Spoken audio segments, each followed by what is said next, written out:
बनी है। ये बताती है कि भारतीय कृषि हमेशा से कितनी वैज्ञानिक रही है। कृषि और विज्ञान के इस तालमेल का निरंतर बढ़ते रहना 21वीं सदी के भारत के लिए बहुत जरूरी है। आज इसी से जुड़ा एक और अहम कदम उठाया जा रहा है। हमारे देश के आधुनिक सोच वाले किसानों को ये समर्पित की जा रहा है और छोटे छोटे किसानों की जिंदगी में बदलाव की आशा के साथ ये बहुत बड़ी सौगात आज मैं मेरे देश के कोटि कोटि किसानों के चरणों में समर्पित कर रहा हूं। अलग अलग फसलों की 35 नई वैरायटीज आज जारी हुई हैं। आज रायपुर में national institute of biotic stress management का लोकार्पण भी हुआ है। 4 एग्रीकल्चर यूनिवर्सिटीज को ग्रीन कैंपस अवार्ड भी दिए गए हैं। मैं आप सभी को, देश के किसानों को, कृषि वैज्ञानिकों को बहुत बहुत बधाई देता हूं। साथियों, बीते 6-7 सालों में साइंस और टेक्नोलॉजी को खेती से जुड़ी चुनौतियों के समाधान के लिए प्राथमिकता के आधार पर उपयोग किया जा रहा है। विशेष रूप से बदलते हुए मौसम में नई परिस्थितियों के अनुकूल अधिक पोषण युक्त बीजों, इस पर हमारा फोकस बहुत अधिक है। हाल के वर्षों में अलग अलग फसलों की ऐसी 1300 से अधिक सीड वैरायटी, बीज की विविधताएं तैयार की गई हैं। इसी श्रृंखला में आज 35 और क्रॉप वैरायटीज देश के किसानों के चरणों में समर्पित की जा रही है। ये क्रॉप वैरायटीज, ये बीज जलवायु परिवर्तन के प्रभाव से खेती की सुरक्षा करने और कुपोषण मुक्त भारत के अभियान में बहुत सहायक होने वाला ये हमारे वैज्ञानिकों की खोज का परिणाम है। ये नई वैरायटीज मौसम की कई तरह की चुनौतियों से निपटने में सक्षम तो है ही, इनमें पौष्टिक तत्व भी ज्यादा है। इनमें से कुछ वैरायटी कम पानी वाले क्षेत्रों के लिए है, कुछ क्रॉप गंभीर रोगों से सुरक्षित है, कुछ जल्दी तैयार हो जाने वाली है, कुछ खारे पानी में भी हो सकती है। यानी देश की अलग अलग परिस्थितियों को ध्यान में रखते हुए इन्हें तैयार किया गया है। छत्तीसगढ़ के national institute of biotic stress management के तौर पर देश को एक नया वैज्ञानिक काम के लिए राष्ट्रीय संस्थान मिला है। ये संस्थान मौसम और अन्य परिस्थितियों के बदलाव से पैदा हुई चुनौतियां, बायोटिक स्ट्रेस, इससे निपटने में देश के प्रयासों को वैज्ञानिक मार्गदर्शन मिलेगा, वैज्ञानिक सहायताएं मिलेगी और वो बहुत बल देगा। यहां से जो मैन पावर ट्रेन होगा, जो हमारा युवा धन तैयार होगा, वैज्ञानिक मन मस्तिष्क के साथ जो हमारा वैज्ञानिक तैयार होगा, जो यहां पर समाधान तैयार होंगे, जो सॉल्यूशन निकलेंगे वो देश की कृषि और किसानों की आय बढ़ाने में कारगर सिद्ध होंगे। साथियों, हम सभी जानते हैं कि हमारे देश में फसलों का कितना बड़ा हिस्सा कीड़ों की वजह से बर्बाद हो जाता है। इससे किसानों का भी बहुत नुकसान होता है। पिछले वर्ष ही कोरोना से लड़ाई के बीच में हमने देखा है कि कैसे टिड्डी दल ने भी अनेक राज्यों में बड़ा हमला कर दिया था। भारत ने बहुत प्रयास करके तब इस हमले को रोका था।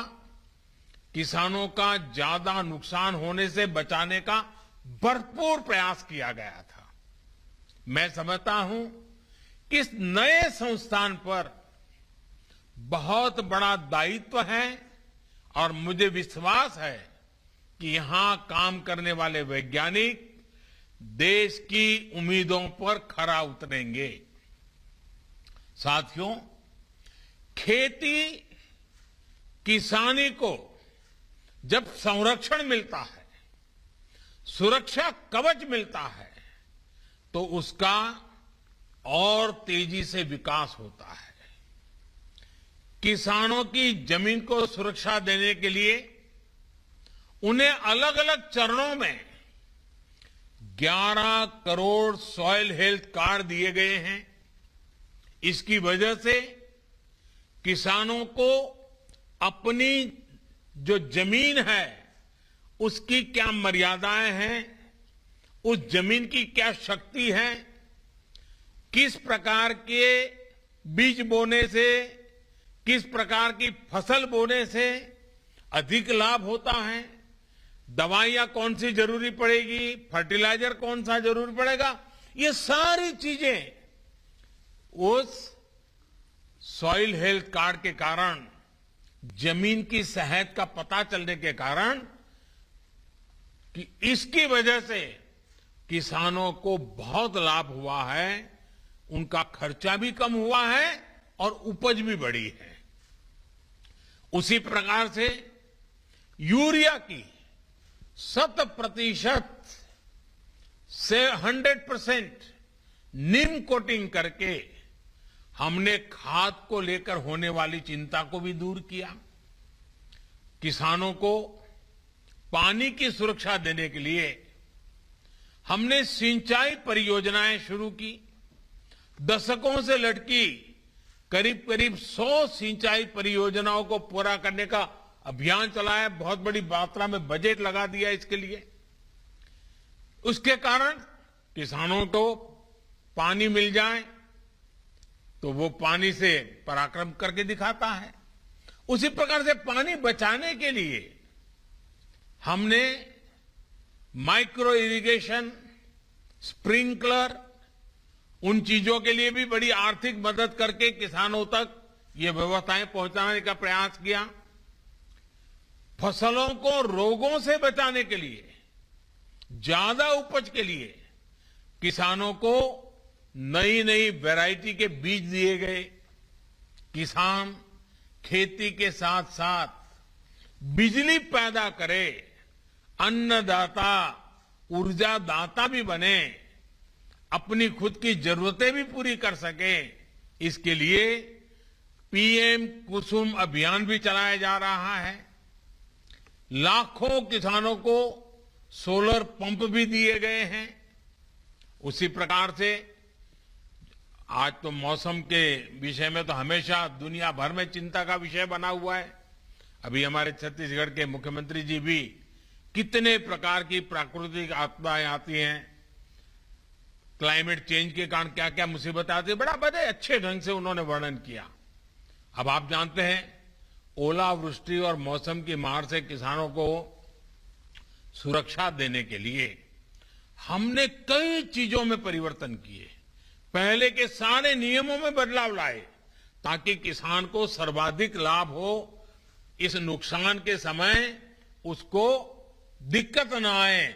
ये सारे परिवर्तन किए। पीएम फसल बीमा योजना, इससे भी किसानों को बहुत लाभ हो और सुरक्षा मिले, इसकी चिंता की। इस परिवर्तन के बाद किसानों को करीब करीब ये जो प्रधानमंत्री फसल बीमा योजना में जो परिवर्तन लाए, उसके कारण किसानों को करीब करीब 1 लाख करोड़ रुपए की क्लेम राशि का भुगतान किया गया है। ये 1 लाख करोड़ रुपया इस संकट की घड़ी में किसान के जेब में गया है। साथियों, एमएसपी में बढ़ोतरी के साथ साथ हमने खरीद प्रक्रिया में भी सुधार किया ताकि अधिक से अधिक किसानों को इसका लाभ मिल सके। रबी सीजन में 430 लाख मैट्रिक टन से ज्यादा गेहूं खरीदा गया। इसके लिए किसानों को 85,000 करोड़ से अधिक का भुगतान किया गया है। कोविड के दौरान गेहूं खरीद केंद्रों की संख्या 3 गुना तक बढ़ाई है। साथ ही दलहन, तिलहन, इन खरीद केंद्रों की संख्या भी 3 गुना बढ़ाई गई है। किसानों की छोटी छोटी जरूरतों को पूरा करने के लिए किसान सम्मान निधि के तहत 11 करोड़ से अधिक हमारे हर किसान को, और उसमें ज्यादातर छोटे किसान हैं, 10 में से 8 किसान हमारे देश में छोटे किसान हैं, बहुत छोटे छोटे जमीन के टुकड़े पर पल रहे हैं। ऐसे किसानों को करीब करीब 1.5 लाख करोड़ से भी ज्यादा रुपए सीधे उनके बैंक अकाउंट के पास भेजे गए हैं। इसमें से 1 लाख करोड़ रुपए से अधिक राशि तो इसी कोरोना काल में भेजी गई है।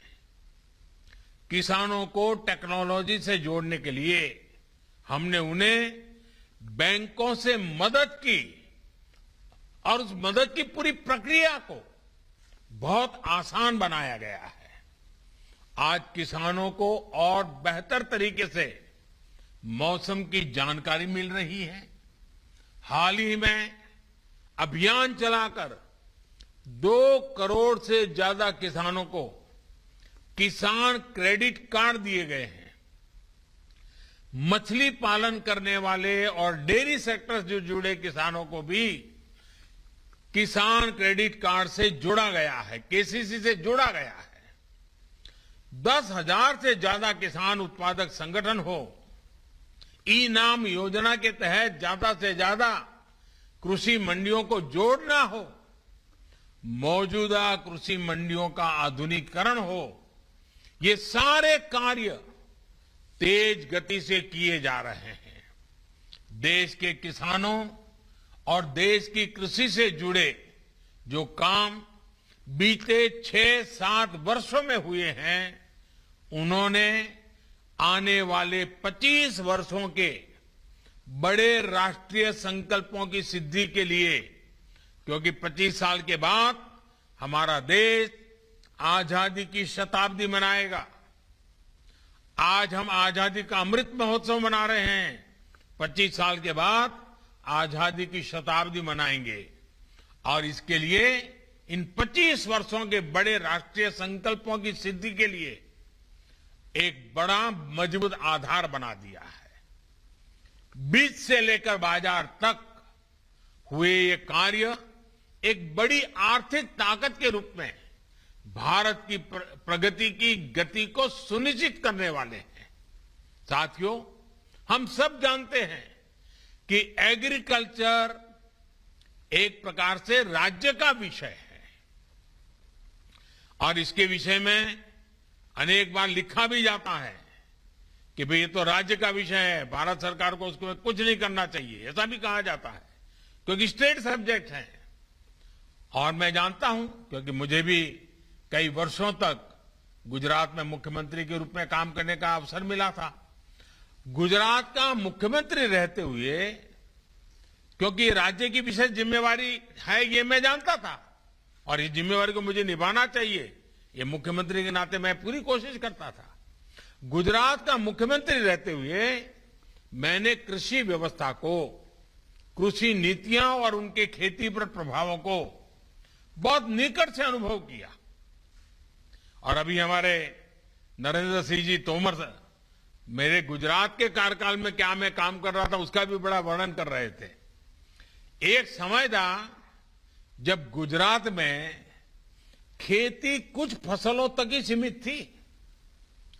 गुजरात के एक बड़े हिस्से में पानी के अभाव से किसान खेती छोड़ चुके थे।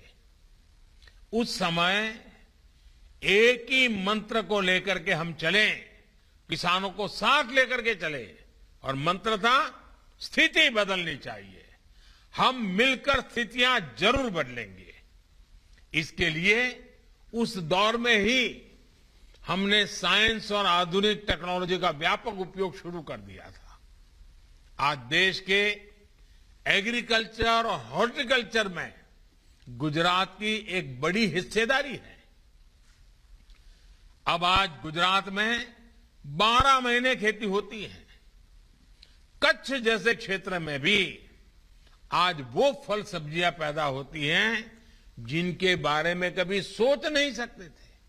आज कच्छ का रेगिस्तान में से वहां की कृषि पैदावार विदेशों में एक्सपोर्ट होना शुरू हुआ है।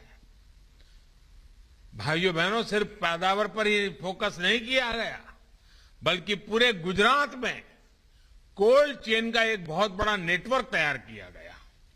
ऐसे अनेक प्रयासों से खेती का दायरा तो बढ़ा ही, साथ ही खेती से जुड़े उद्योग और रोजगार भी बड़ी मात्रा में तैयार हुए हैं। और क्योंकि एक मुख्यमंत्री के नाते राज्य सरकार की सारी जिम्मेवारी होती है, तो मुझे वो समय इन सारे कामों करने का अच्छा सा अवसर भी मिला और मैंने पूरी मेहनत भी की। भाइयों और बहनों, खेती में हुए ऐसे ही आधुनिक परिवर्तनों को आजादी के इस अमृतकाल में और विस्तार देने की जरूरत है। जलवायु परिवर्तन खेती ही नहीं बल्कि हमारे पूरे इकोसिस्टम के लिए बहुत बड़ी चुनौती है। मौसम में बदलाव से हमारा मत्स्य उत्पादन, पशुओं का स्वास्थ्य और उत्पादकता बहुत अधिक प्रभावित होती है। इसका नुकसान किसानों को, मछुआरे साथियों को उठाना पड़ता है। जलवायु परिवर्तन के कारण जो नए प्रकार के कीट, नई बीमारियां, महामारियां आ रही हैं, इससे इंसान और पशुधन के स्वास्थ्य पर भी बहुत बड़ा संकट आ रहा है और फसलें भी प्रभावित हो रही हैं। इन पहलुओं पर गहन रिसर्च निरंतर जरूरी है। जब साइंस, सरकार और सोसाइटी मिलकर काम करेंगे तो उसके नतीजे और बेहतर आएंगे। किसानों और वैज्ञानिकों का ऐसा गठजोड़ नई चुनौतियों से निपटने में देश की ताकत बढ़ाएगा। जिला स्तर पर साइंस आधारित ऐसे कृषि मॉडल खेती को अधिक प्रोफेशनल, अधिक लाभकारी बनाएंगे। आज जलवायु परिवर्तन से बचाव करने वाली तकनीक और प्रक्रियाओं को प्रोत्साहित करने के लिए जो अभियान आज लॉन्च किया गया है, उसके मूल में भी यही भावना है।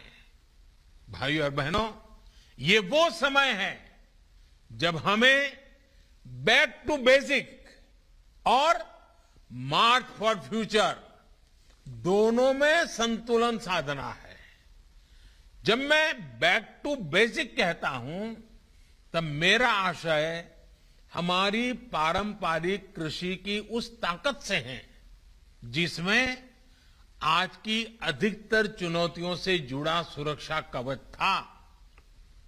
पारंपरिक रूप से हम खेती, पशुपालन और मत्स्य पालन एक साथ करते आए हैं। इसके अलावा एक साथ एक ही खेत में एक ही समय पर कई फसलों को भी उगाया जाता था। यानी पहले हमारे देश की एग्रीकल्चर मल्टीकल्चर थी, लेकिन ये धीरे धीरे मोनोकल्चर में बदलती चली गई। भिन्न भिन्न परिस्थितियों की वजह से किसान एक ही फसल उगाने लग गया। इस स्थिति को भी हमें मिलकर बदलना ही होगा। आज जब क्लाइमेट चेंज की चुनौती बढ़ रही है तो हमें अपने कार्यों की गति को भी बढ़ाना होगा। बीते वर्षों में इसी भावना को हमने किसानों की आय में बढ़ोतरी करने के लिए भी प्रोत्साहित किया है। किसान को सिर्फ फसल आधारित इनकम सिस्टम से बाहर निकालकर उन्हें वैल्यू एडिशन और खेती के अन्य विकल्पों के लिए भी प्रेरित किया जा रहा है। और छोटे किसानों को इसकी बहुत जरूरत है और इसलिए हमने पूरा ध्यान 100 में से 80 जो छोटे किसान हैं उन पर लगाना ही है। और हमारे किसानों के लिए इसमें पशुपालन और मत्स्य पालन के साथ साथ मधुमक्खी पालन, खेत में सौर ऊर्जा उत्पादन, कचरे से कंचन यानी इथेनॉल, बायोफ्यूल, ऐसे विकल्प भी किसानों को दिए जा रहे हैं। मुझे खुशी है कि छत्तीसगढ़ समेत देश के किसान इन्हीं तेजी से इन सारी नई नई बातों को अपना रहे हैं। खेती के साथ साथ 2-4 और चीजों का विस्तार कर रहे हैं। साथियों, मौसम की स्थानीय परिस्थितियों के अनुसार फसलों का उत्पादन हमारी पारंपरिक कृषि की एक और ताकत है। जहां सूखा रहता है वहां उस प्रकार की फसलों का उत्पादन होता है। जहां बाढ़ रहती है, पानी ज्यादा रहता है, जहां बर्फ रहती है, वहां उस प्रकार की फसलें उगाई जाती हैं। मौसम के हिसाब से उगाई जाने वाली इन फसलों में न्यूट्रिशन वैल्यू भी ज्यादा रहती है। विशेष रूप से जो हमारे मोटे अनाज मिलेट्स हैं उनका बहुत महत्व है। एक्सपर्ट्स कहते हैं कि हमारे स्वास्थ्य को मजबूती देते हैं। इसलिए आज की लाइफस्टाइल में जिस प्रकार की बीमारियां बढ़ रही हैं उनको देखते हुए हमारे इन मिलेट्स की डिमांड बहुत अधिक बढ़ रही है। मेरे किसान भाइयों बहनों, आपको जानकर के खुशी हुई, भारत के प्रयासों से ही यूएनओ संयुक्त राष्ट्र संघ ने अगले वर्ष यानी 2023 को इंटरनेशनल ईयर ऑफ मिलेट्स घोषित किया है। ये मिलेट्स की खेती की हमारी परंपरा हमारे अनाज को अंतर्राष्ट्रीय स्तर पर शोकेस करने का और नए बाजार तलाशने का बहुत बड़ा अवसर है। लेकिन इसके लिए अभी से काम करना पड़ेगा। आज इस अवसर पर मैं देश के सभी सामाजिक स्वैच्छिक संगठनों से कहूंगा कि मिलेट से जुड़े फूड फेस्टिवल लगाएं। मिलेट में से नई नई फूड वैरायटीज कैसे बने इसकी स्पर्धाएं करें, क्योंकि 2023 में अगर दुनिया में हमें अपनी बात लेके जाना है तो हमें इस चीजों में नयापन लाना पड़ेगा और लोगों में भी जागरूकता बढ़ाएं। मिलेट से जुड़ी नई वेबसाइट भी बनाई जा सकती है। लोग आए, मिलेट से क्या क्या बन सकता है, क्या कैसे बन सकता है, क्या फायदा हो सकता है, एक जागरूकता का अभियान चल सकता है। मैं मानता हूं कि इसके फायदे क्या होते हैं, इससे जुड़ी रोचक जानकारी हम इस वेबसाइट पर रख सकते हैं ताकि लोग उसके साथ जुड़ सकते हैं। मैं तो सभी राज्यों से भी आग्रह करूंगा कि आपका राज्य का एग्रीकल्चर डिपार्टमेंट, आपकी एग्रीकल्चर यूनिवर्सिटीज, आपके साइंटिस्ट और प्रोग्रेसिव किसान, इनमें से कोई टास्क फोर्स बनाइए और 2023 में जब विश्व मिलेट ईयर मनाता होगा तब भारत को उसे कैसे योगदान करे, भारत कैसे लीड करे, भारत के किसान उसमें कैसे फायदा उठाएं, अभी से उसकी तैयारी करनी चाहिए। साथियों, साइंस और रिसर्च के समाधानों से अब मिलेट्स और अन्य अनाजों को और विकसित करना बहुत जरूरी है। मकसद ये कि देश के अलग अलग हिस्सों में अलग अलग जरूरतों के हिसाब से उन्हें उगाया जा सके।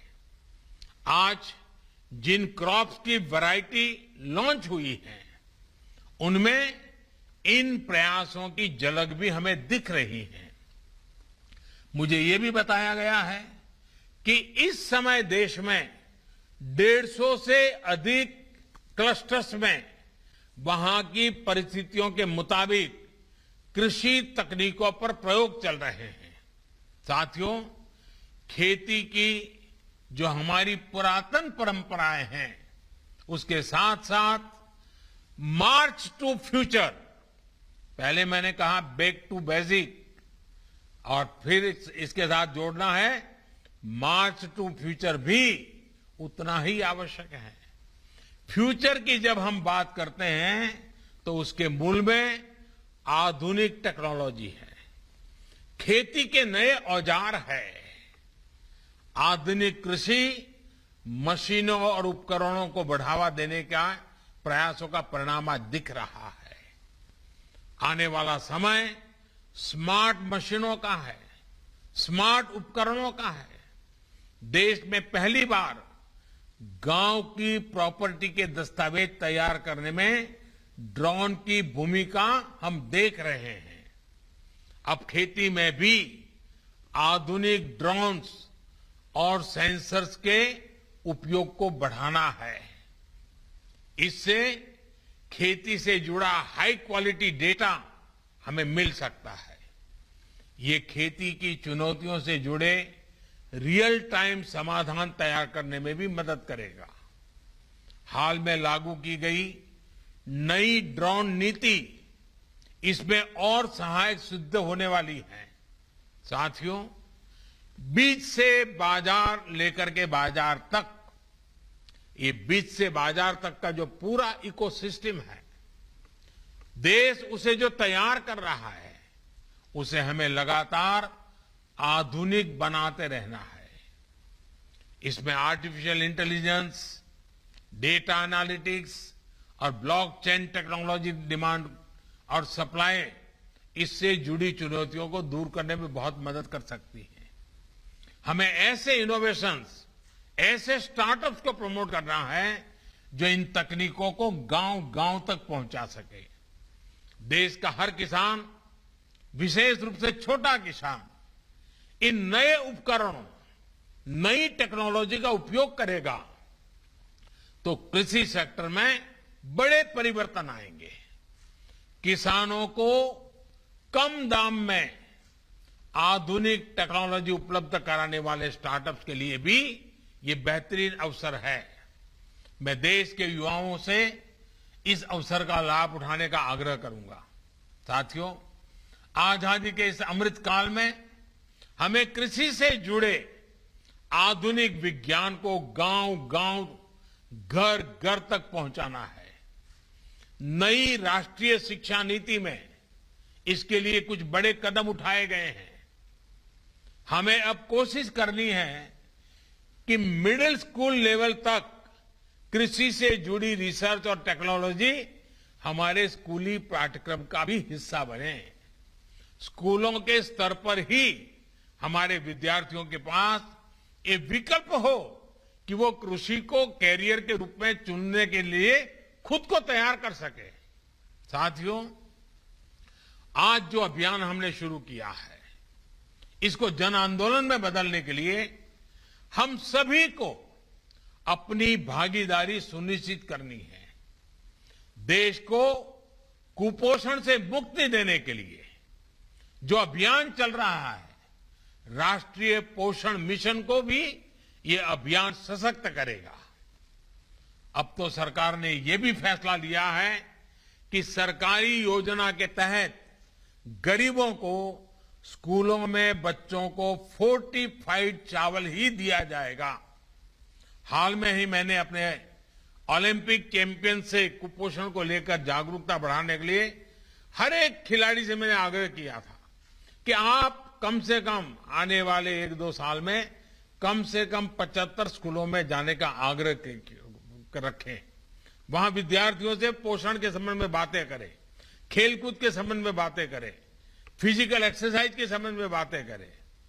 आज मैं सभी शिक्षाविदों, सभी कृषि वैज्ञानिकों, सभी संस्थानों को कहूंगा कि आप भी आजादी के अमृत महोत्सव के लिए अपने लक्ष्य तय करें।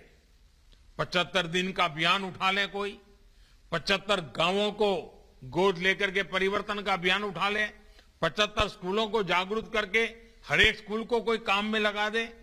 ऐसा एक अभियान अगर देश के हर जिले में अपने स्तर पर भी और संस्थानों के स्तर पर भी चलाया जा सकता है। इसमें नई फसलों, फोर्टिफाइड बीजों, जलवायु परिवर्तन से बचाव को लेकर किसानों को जानकारी दी जा सकती है।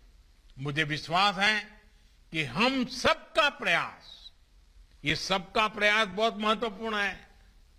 हम सबका प्रयास मौसम के बदलाव से देश की खेती को बचाएगा, किसान की समृद्धि और देश के स्वास्थ्य की सुरक्षा भी सुनिश्चित करेगा। एक बार फिर सभी किसान साथियों को नई क्रॉप वैरायटी और नए राष्ट्रीय रिसर्च संस्थान के लिए मेरी तरफ से बहुत बहुत बधाई। फिर से एक बार जिन यूनिवर्सिटियों ने आज पुरस्कार प्राप्त किया है, उन यूनिवर्सिटीज के सभी विद्यार्थियों को, वहां की फैकल्टीज को, वहां के वाइस चांसलर को, उन सबको भी मेरी तरफ से बहुत बहुत बधाई।